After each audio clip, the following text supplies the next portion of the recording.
Alrighty, good morning, good afternoon, and good evening. Welcome down the security rabbit hole to yet another edition of the Down the Security Rabbit Hole podcast. As you can tell, I'm here solo. James is off doing James life things, and I have a great guest for you guys today. We're going to be talking about cyber insurance, but as the episode title might suggest, the calculus of cyber insurance, I want to talk about what cyber insurance changes for many of you that are buyers and consumers of it. Not necessarily at the large, massive fortune level where you've got an army of lawyers and all that, but for the every guy, right? The everybody, on the rest of us. So it's kind of like Festivus. This is going to be for the rest of us. See, I've already made a joke. To introduce my guest today, this is Nate needs no introduction. Nate Smolenski of Netskope. Nate, how are you, man? Good to see you. It's been a while. You want to tell the wonderful people what you do? Yeah, so I'm the head of cyber intelligence strategy for Netskope, longtime CISO on the dark side, the vendor side now, and have been here for about 4 years. It's been a good change. We really kind of do a combination of advisory for the field from a strategic perspective, but also I run an internal function that's focused on R&D and research around products and sort of the evolution of products and where they're going and things like that. That sounds fun. Yeah. I'm guessing that basically you have 3-4 hours sleeps a night because you guys are a global company as well. Yeah. There's a lot of we get a lot of inquiries from the field, and that's really a big piece of kind of what we do is really try and help to kind of think through problems. And a lot of times it's thinking through a problem just like you would like a like a CISO or a technology executive, and sometimes it's figuring out how to help field sellers actually communicate with those folks that maybe they're not necessarily as well versed in communicating with. Those of us who've kind of lived it, we might have a secret decoder ring in some instances. I feel like we do.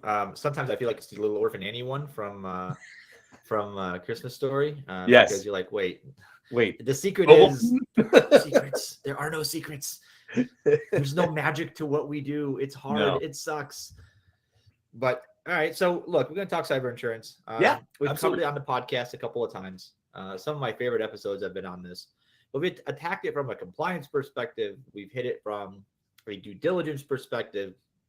I want to talk about, since you've been on the light side. I don't know if we're on the dark side. I like it. I've come to enjoy the dark side of the force. Yeah, me too. Since we're on this side of the table, looking at the customer, right? Let's start with here. Cyber insurance is now becoming relatively table stakes, right? It used to be something that some people thought about. Then it became something almost everybody thought about. Now it's becoming something that very few people don't think about. Right. So it's kind of flipped. What's changed in your mind in the last, handful of years?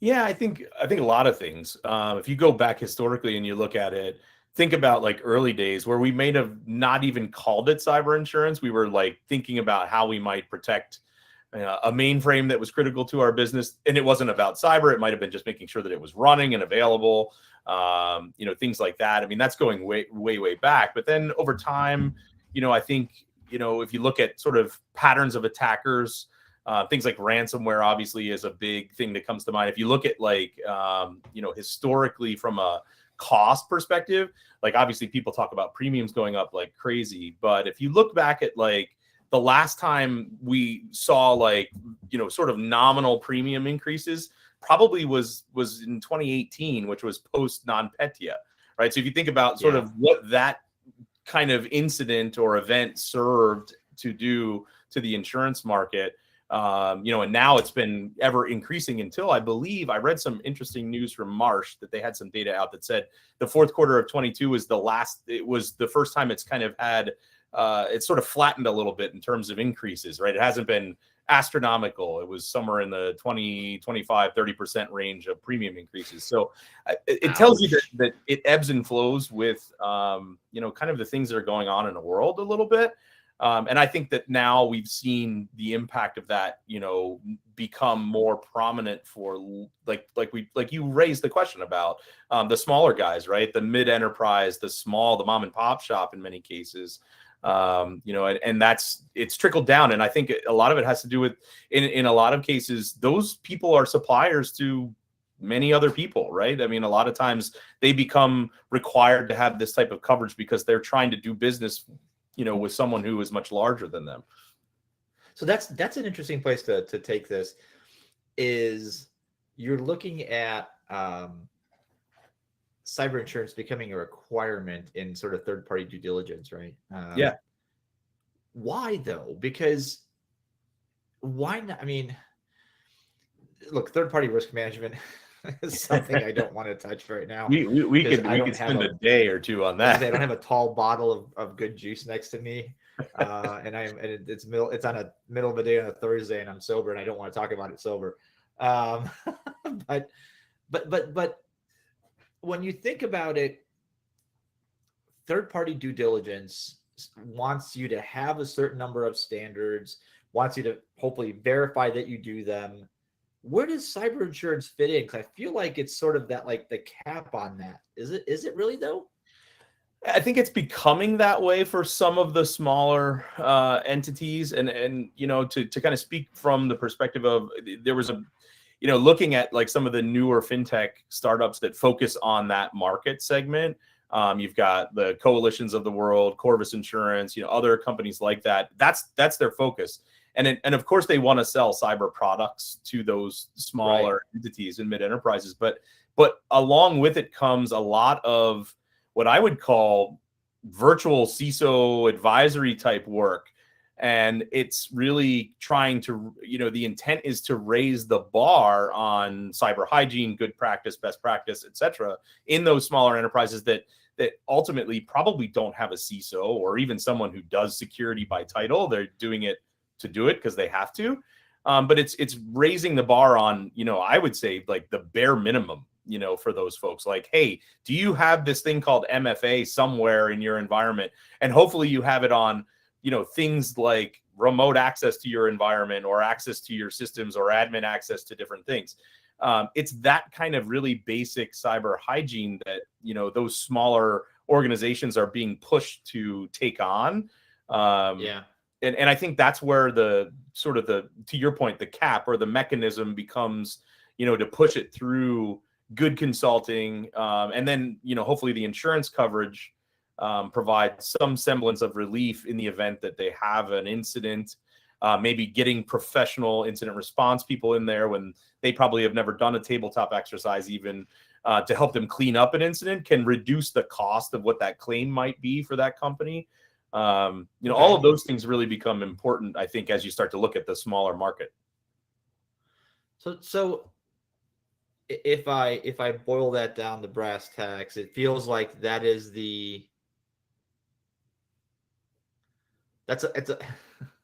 it's a way of using somebody else, the carrier or the broker, to verify the things that you don't really have time for. It's like or that you couldn't otherwise verify, or maybe or that you couldn't otherwise.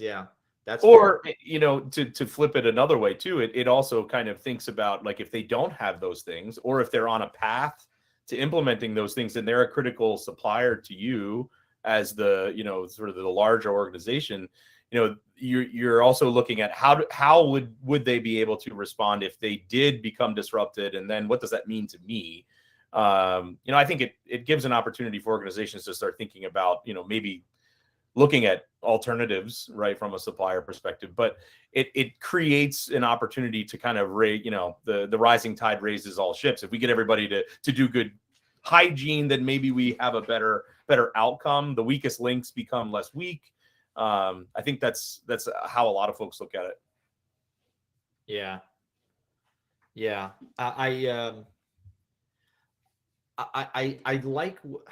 like where you're going with this, because it does feel like when we made car insurance, I don't know if maybe it just feels this way, but we made car insurance mandatory, and as long as you don't get away with like the, hey, Bob's insurance, you pay $1 or $2 and it doesn't really any matter. Right. It doesn't matter for anything. Like those bad drivers are always going to be bad drivers. You can't fix Sure. it. But it has kind of gotten the sane people, the willing maybe, to kind of up their game or at least be more conscious about it, right? So is that, I mean, I think that ostensibly that's what it could do for the broader enterprise market is get people thinking about, hey, how is this going to impact me? Am I making good decisions that when something happens that I'm going to be covered? And even if they're not necessarily, I'll say, making security decisions for the right reasons that we would think, which is right, we want things to be protected. They're making them for good reasons because they're business decisions rather than just sort of ignoring it. Maybe. Yeah, no, I think you're right, but I think what comes along with that are a lot of challenges too, because we know, if you think about large enterprise insurance companies versus maybe those that are trying to look at the problem and solve the problem in a different way. A lot of the larger insurance companies, in many cases, have historically been behind in trying to evaluate this. Think about the process to evaluate that risk. It's like, well, here's a checklist, and I'm going to give it to the CFO or some non-technical person, and I'm going to ask them to respond to all these questions, like how many SaaS services do you have, and how many widgets do you have that are applications, and how many machines, and all of that stuff. I mean, I think the industry as a whole is moving towards more of a telematics approach where we have to be able to verify in a tangible way, not like fill out some survey that may or may not be, really, really inaccurate, to determine risk. And I've seen this happen before. I've done advisory. I can recall a particular situation where this was really egregious, where I was asked by a friend who worked for a big MSP and was like, listen, we have a customer. They're struggling with a cyber insurance renewal. They have a new CFO and CEO, and they were a logistics company. So, I mean, they literally moved stuff from one place to another. And so they had a panel of brokers kind of come and present to them what they thought was requirements for them based on the size of business and all of that stuff. And one of the particular brokers had presented this whole package, and he was the executives were struggling, trying to understand what exactly was covered. And the interesting thing was when we looked at it was, now, remember, a logistics company, right? Like the majority of the coverages and the things that were being proposed for this company would be things that a common like e-retailer or retail store would want, like protection against PCI related risks. Like we're going to lose a bunch of credit card data at some point if we get breached. And therefore we need to carve out $1 million for a call center to reach out to all of your customers. Well, a logistic company is not processing credit cards like that at volume.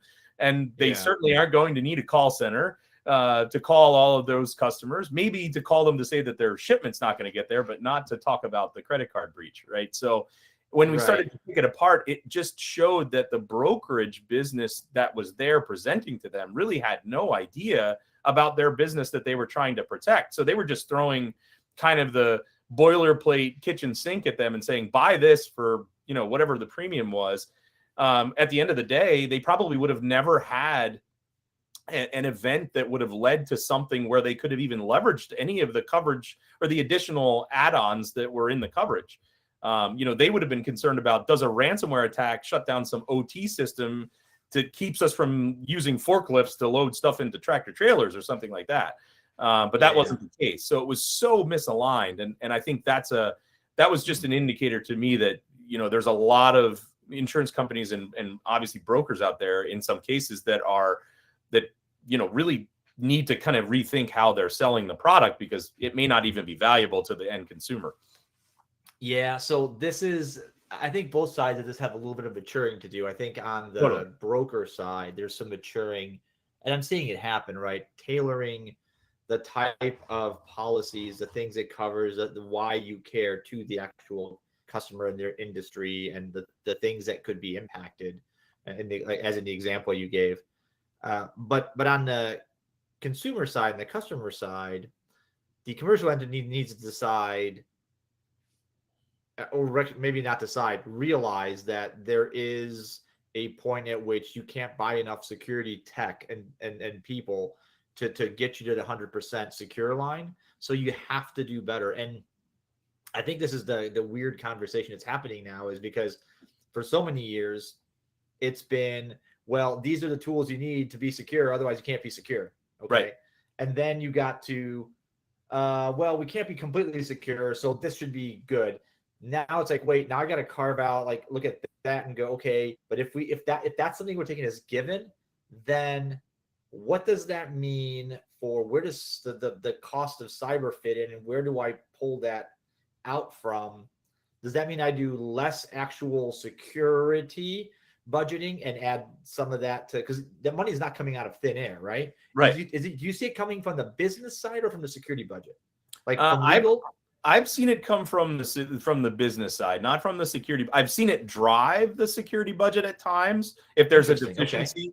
Okay. But that's been in much larger organizations where they're like, hey, you have a particular area, and that means that someone's come in and probably done a pre-assessment. You've paid someone to come in and work on something for you to prove that you're able to, actually acquire that level of coverage that you're looking for. But beyond that, I mean, I think, I think primarily it comes from the business side, because typically that insurance in general is bought in a portfolio, right? So what they are looking at, especially in larger companies, like you're looking at what, your E&O, your errors and omissions insurance, you're looking at, things about that relate to disruption that might cover certain things in your business. And then you have to kind of understand where are the gaps in those coverages, because a lot of times they have additional riders and coverages that are included in them these days that might cover pieces of what we would deem cyber, or recovering from an event that might result from cyber. But then whatever is left then is what you're trying to kind of fill the gap. And I think that's why we see, I think, industry wide, even small businesses, I think you're seeing, due to the cost of premiums in some instances, are looking at, how do we self-insure? How do we carve out our own, liquid assets and put them over here? Maybe we can earn some additional value from investing them, but we want them to be primarily liquid. And this is where they're going to go if we have an event. Maybe it goes to like a retainer for, an IR firm. Maybe it goes to, paying a consulting firm to do those tabletop exercises every quarter with your, your executive leadership or whatever. But you're seeing more of that because people are like, hey, I might be able to get more value out of this if I just, kind of roll my own, if they know how to do that. But typically that's where I see cyber fit in, is it's like sort of that, it's the gap, right? We have to fill in the gap where all of those other coverages don't meet. It's interesting. I mean, watching the evolution of the industry we live in, the only one I've ever known to work in. Yeah. Over the last 25 years, has gone from, this is a niche problem, to, boy, this could be a potentially big problem, to, holy crap, it's a problem, but we can make ourselves secure if we just spend enough. Then it's like years of spend more, and then we get to, okay, we can't spend enough. What do we do now, right? And then that collided with some economic challenges, and around the 2008 timeframe, and then COVID, and now again. Yep. And we have the people challenge, right? Finding good staff, whatever the talent pool numbers today tell us. And now we're settling, and I feel like as the industry matures, we're settling in on, okay, here's what we know. We know security is hard. We know humans will fail. We know you can't buy enough tech or hire enough people. So there's going to be a mix of risk management, right? Of like the business side of risk management and the IT side of risk management. And together those will get us to a place where we will protect ourselves as well as we can. We will identify, detect, and respond as quickly and as effectively as we can. And then for those, like, whatever that line is, that the threats that happen above that line, we're going to go, well, we tried. Hey, insurance, help. Right. I think it's a maturity thing, because the realization that I think to ourselves and, sort of the rest of the company, that we understand how actual risk management works. I feel like it's been a long time coming, though. I gotta say. Yeah, I would agree. No, I agree with you, and I think that is why you're seeing a lot of innovation in the space. And I think the big guys are becoming disrupted. Like I was reading an article the other day where this broker was talking about, oh, we're doing inside out underwriting now, meaning that they're basically doing like what we've been doing for a long time, and they're using attack surface management tools, and they're looking to gain insights from telemetry that other tooling from a cyber or technology perspective can provide them within an organization. So think like telematics in your car. It's like if you put that little widget in your car and you drive too fast or recklessly, your rate goes up. It's the same kind of thing. And I think there are a lot of interesting companies that are trying to drive that as a more of a normal way to do it. But we know there's lots of issues with some of those technologies and companies that do that kind of work, right? It's not an exact science. It's not 100% clear. And there are gaps to that. And if you think about the things that they typically look for, it's the stuff that we've been failing to do well for really eternity. Like how many things do we have? We still don't know. Who are all of our identities? Like all of that really basic stuff is kind of where they start to look. Yeah. Let's look at your attack surface. What are all the widgets that you have connected to the internet? What can I find about you? What's buried in the cloud somewhere? So it gets very much to. Yeah, and to the problem you guys solve is like, hey, where's my data going? Who has access to it? And right, what kind of security policy do I have around it? I think that there's a tremendous value in the cyber insurance. If there was nothing else, that it pushes us towards understanding ourselves a little better. It's forcing that conversation, and sometimes I know people don't want to have it, but it's forcing us to go, okay. Am I spending too little or too much on my cybersecurity plan and program? Could I spend less, buy better insurance? Could I spend more and get cheaper insurance that does more? Where does that balance lie? Because that's the calculus ultimately that we got to make is, yep, insurance policies cost X and they deliver Y as a gap, right? When things go sideways. So, but there's a cost to that. Yeah, you can't just say, right, as we've talked about, you can't just say, I've done no security, buy me insurance, because they either won't write you the policy or you won't be able to afford it, and then it'll do nothing for you later. So you have to do some measure of verifiable, identifiable, effective security to get the coverage for when that security fails and the attackers simply are better, right? That's the math that I think is interesting. That's what's interesting me right now about this industry. Well, I wanted to talk to you about it is because how do you, like, as you're sitting there as a CISO, right? It's your previous job. How would you look at that math? How would you figure that out? Well, that's a good question. I think there's a couple ways to look at it. There's the side of the investment that you talked about, right? Into different technologies or capabilities to help solve cyber problems, right? And I think it's kind of this debit and credit model, right? So if you have all of these things, is one thing, but do you have them and are they effective? Like, have you operationalized stuff in an effective way? It's one thing to say, yes, we have MFA or something like MFA and we have it. Well, does that mean it's everywhere? Well, like, what is your coverage? Because all it takes is one gap to lead to a problem if you're relying on that as a particular control. And the same thing goes with other types of controls too. I mean, it's become very common in cyber insurance to require things like an EDR platform, right? Because they want to gain some sort of telemetry and they feel like an EDR platform will give them a quicker time to resolution on the problem. It's the breadcrumbs. Okay, if we bring in one of our IR firms, now they're going to at least have a general idea. And what we're starting to see that's interesting, and there's a lot of companies that are doing this, but they're starting to think about how do the cybersecurity companies provide that data, even if it's in somewhat of an anonymized way, back to a broker or an underwriter to say, hey, here's this kind of continuous diagnostic approach. Here are the technologies that are in place, and this is what they're telling us about this particular, customer that has your insurance. Does it mean a claim is coming if we get certain signals? Do we see the potential for something happening that we can head off super early? Interesting. Yeah. So it becomes like the telematics in your car in some ways. And, there's been a lot of talk about this concept of continuous diagnostic. And it's like, how do we because if you think about OT systems and manufacturing, they're constantly monitored within tolerances to see if things function properly. And that's a pretty normal commercial insurance kind of thing when you think about the old days of insuring a manufacturing site or a big building.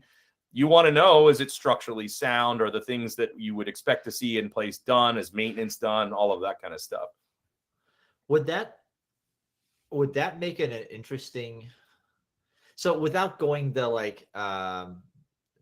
the many companies that do continuous sort of threat assessment on your company from an outside perspective, I don't need to name them because we know who they are. But I gotta tell you, man, I have never had a good engagement with those guys. And maybe it's just me on either the buyer or the I say victim, because sometimes you're gonna go work with somebody, with a customer, and the customer says, well, I've got this report from X company that says you got your company's terrible. I'm like, show me. And you go through and you go, not related to me, not related to me, not related to me. That's on purpose because that thing is doing this and that's why it should be there. Not related to me, not related to me. Oh, that's interesting. I should look at that. But I feel like that would feel scammy. It does. And I think that's where most of the large enterprise insurance companies are. They're leveraging a lot of tools like that to do that. But that typically, if you think about it in a traditional sense, that's kind of outside in, right? That doesn't really give you the inside. That makes it look like, well, you have some brown grass in your front yard and your flowers are dead and it looks like you have a crack in your foundation, right? That's pretty much what they're going to see, but that might not necessarily always be true, to your point. I think the other way of looking at it from, let us tap into the tools that you have deployed from a capability perspective and understand at a high level, are you managing your environment appropriately? Do you know of all the assets? All of that kind of stuff becomes a lot more interesting. Plus, those kind of scattershot approaches to things like inventory of things, that starts to die out pretty effectively when you get to the cloud, right? You start thinking about what's in all of those hyperscalers, what SaaS platforms do you have? You can do that discovery, but are you then managing those platforms effectively? Have you configured them in a way that is good or best practice? Or is it, your Salesforce has got, storage open to the internet on the back end because you just never thought to look there. All of that stuff becomes really interesting. That feels like insurance companies should get into the business of figuring out who they want to partner from a telemetry gathering perspective. It's happening. So is it like the managed providers, you think? Well, there are several EDR companies that do this today. Big ones that you and I know, they have programs with insurance companies around it. And a lot of times the insurance company will say, hey, if you use this EDR, I will give you a discount on your premium because we can get some data from them that'll help us feel more comfortable with your risk, right? So it's kind of like, it's like getting the blood test every 6 months when you have a virus or a disease that you're fighting as a person, right? Your doctor's like a mechanic in many ways. So it's kind of the same approach. I mean, it gets complicated because think about all the potential tools that could feed into that kind of an approach. It could be a lot. And aggregating all of that data together and making sense of it is where it gets tricky. Do you trust the insurance company to be able to do that? Or is it somebody incumbent in our industry to say, hey, I'm smart, I understand risk, I can give you this nice picture because I can aggregate all this kind of tooling data or hygiene data and give you a picture, That's interesting. That kind of further empowers the managed service providers of the world, particularly on the MDR, XDR motions. And I think that reinforces what I've been saying for a while. I think the trend away from customers buying product and customer buying managed solutions or service wrap technology is going to accelerate. And this is just another reason why, because now you've got a ground truth for information about customers that the insurance carriers are going to want. They can't get it out of you. They're not going to, go tell them, hey, hook up your SIM and your whatever to my cyber company. No, they're going to do that at the carrier, at the provider level, at the MSP level, which makes sense. Yeah. I think there were a few large insurance companies at one time that had partnered with folks in our industry to say, hey, we have this appliance and it's got to be plugged into your proxy so we can see all of your outbound traffic, almost like a tap, and get insights on, are you browsing to risky websites and things like that. I don't think that went over very well. It sounds like an awful idea. For a variety of reasons, but those are the kinds of things that have been kicked around for sure. And obviously we're in a different place now where we can gain a lot of telemetry from a lot of different things, and hygiene becomes important. Like, I mean, you could spend all day in Shodan just looking at assets that might be vulnerable from a particular point of view, and say, wow, if I'm an underwriter, I should probably understand if someone in my business pool of businesses that I'm covering has these kinds of things, like really old stuff or RDP open to the internet and all those kinds of things that we would prefer not to have.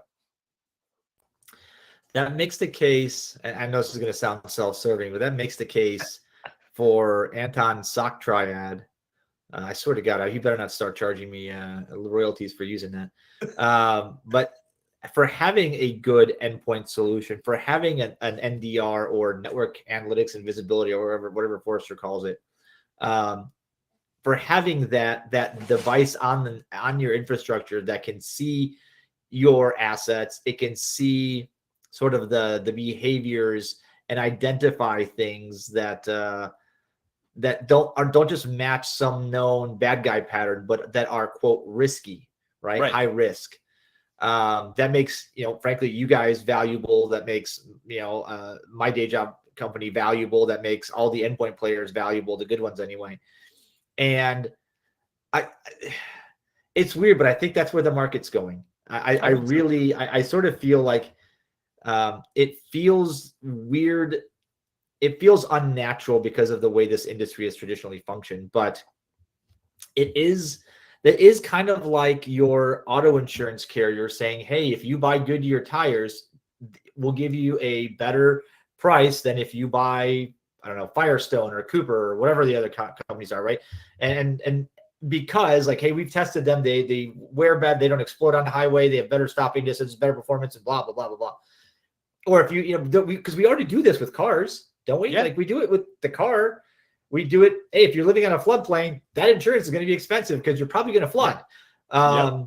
If you're a terrible driver, right, and if you've got 4 DUIs, 2 DUIs, and you've been busted as a speeder, look, your insurance is going up because you're an idiot. Yeah. So it feels, while it feels in our little bubble, I think, unnatural, and it feels kind of strange. It feels like that's, like, based on the rest of the outside world, this is where it's going to go. Now, I think that begs the following question. How do we figure out what's good and what's bad from a insurance carrier perspective on the enterprise without resorting to, because we've tried the rating system of security products before. Yeah. And it wasn't good. Like, it turns out that was a bit scammy. So how do we do it in a way? I remember, the UL approach to cyber that Mudge tried that didn't get so far. What's the answer there? Because I don't have one, short of every cyber insurance carrier testing products for themselves and making ratings. I think that's a terrible idea too. Yeah, no, I totally agree. I think there are I think what they're looking for now is table stakes stuff. Like, can we identify hygiene problems that would lead to immediate risk, right? So really simplistic things. So, I mean, there's lots of ways that you could do that. And that data can be consumed and determinations made. And obviously that all feeds into how actuaries look at the risk and will determine how to put different pools of risk together to underwrite. So, like, they know that if if they look at your environment and they can see that you've got all of these, this infrastructure that's exposed to the internet, and it's managed by a third party, and it's poorly managed because it's got vulnerabilities, and it's got communication protocols open to the internet and all those kinds of things, then that's probably bad. There's lots of tools that could solve that problem. They're looking for some of that really kind of very basic telemetry, but I think as time goes on and it matures, it's going to get more complicated in terms of, we're already do a poor job of understanding the things that we need to secure to be effective from a security perspective anyway. And it gets more complicated with cloud and OT and IoT and all of that stuff. So I think the visibility piece becomes really important. And then, as more and more folks adopt cloud solutions, so much of that responsibility model changes, right? Like we always talk about. And I think that's where we see a lot of the risk. I mean, I think a lot of the research that we do internally shows that a lot of, the breaches that result, data exfiltration from cloud services, a lot of times it's just the company's fault that's managing the stuff. Like, oh, well, you have Office 365, but you have everything just wide open. You've got your OneDrive can share with everybody, and you probably didn't know that. Like those basic things, being able to manage that basic stuff. And I think that telemetry is easy to access. Microsoft gives you that insight. Amazon gives you those insights and all of that stuff too. And there's lots of tools out there, obviously, for that as well.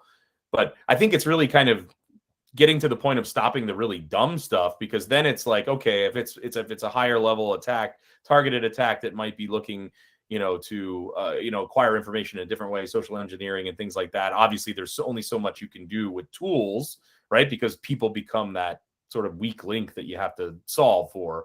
And there's, different ways that you can do that. But I think all of that data coming together really becomes an interesting way for the underwriter to start to evaluate risk, because then they tie that to, well, what did this organization look like when they filed the claim? Did they have these things? Were these things present? It's like, did the cancer patient have all of this stuff wrong with them in addition to cancer?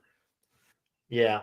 Look, it's like it's a way for the industry to identify whether they're betting on the right horses and making the right calculations. And I think that a lot of that's happening already.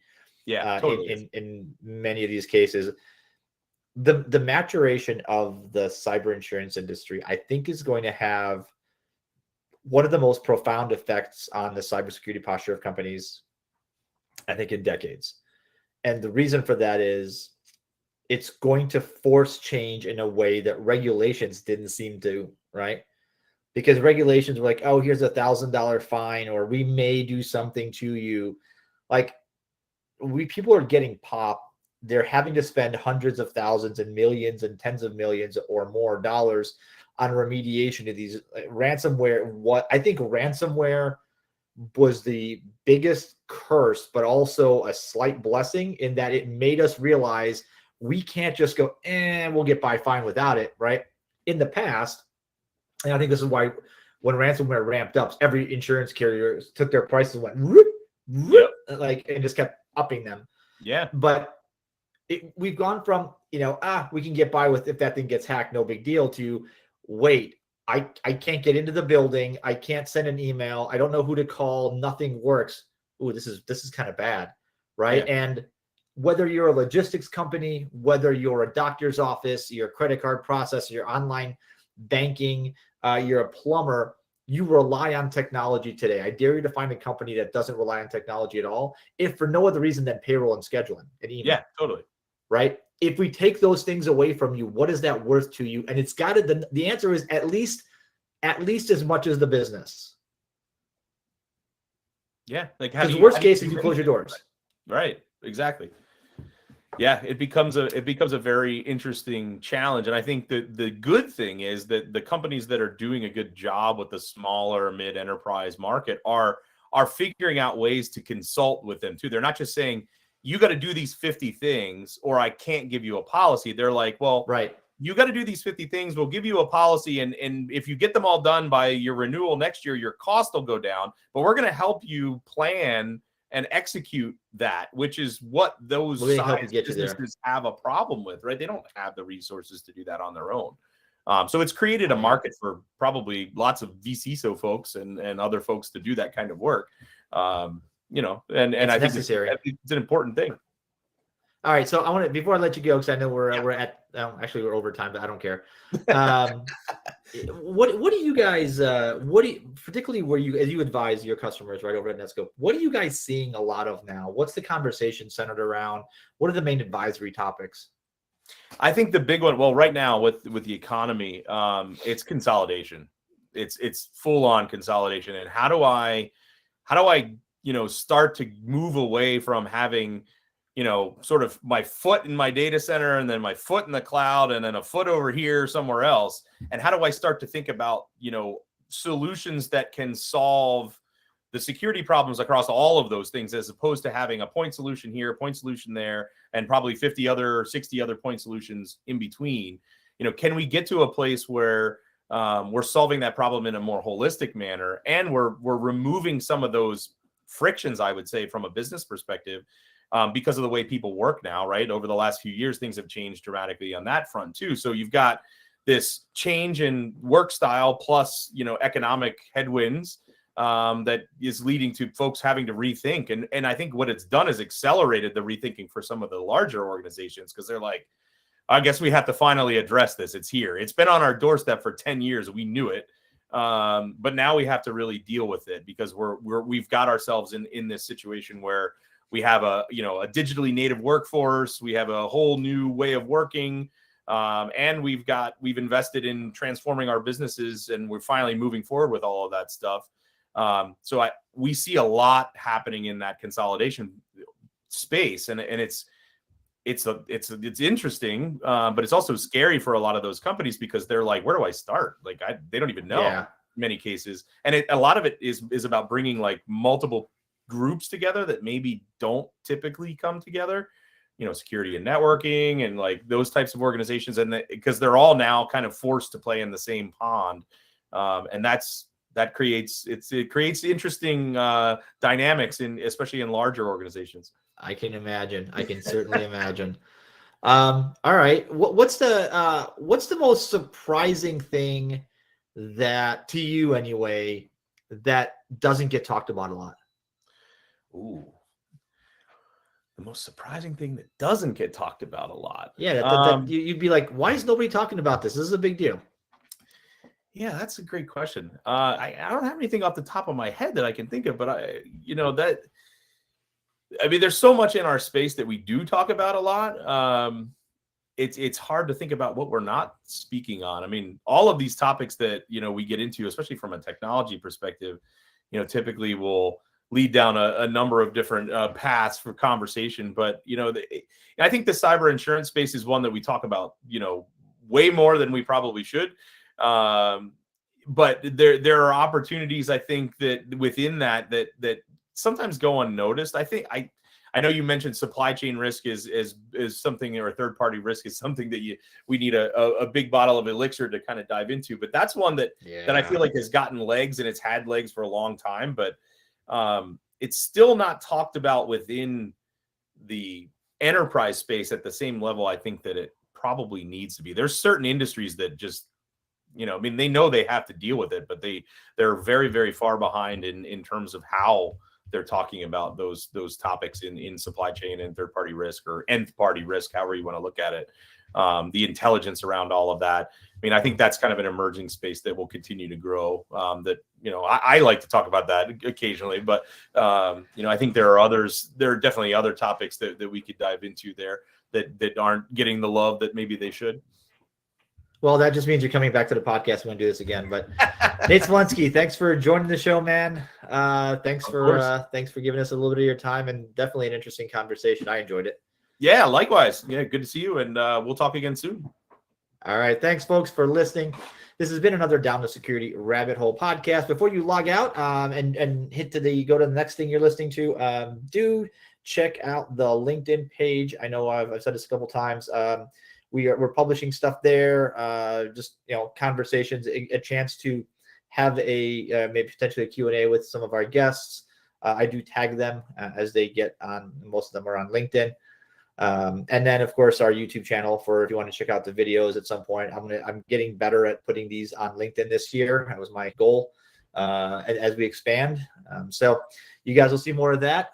Subscribe. We had a weird glitch with the RSS stream, so lost some time there in February, but it should be fixed now. ftwr.libsyn.com/RSS is the best way to find us, and on whatever the heck podcast platform you listen to. So for now, and for myself and James, I want to thank Nate for joining us, Netskope for sponsoring him to be here, and we'll catch you guys another time, another place on another Down to Security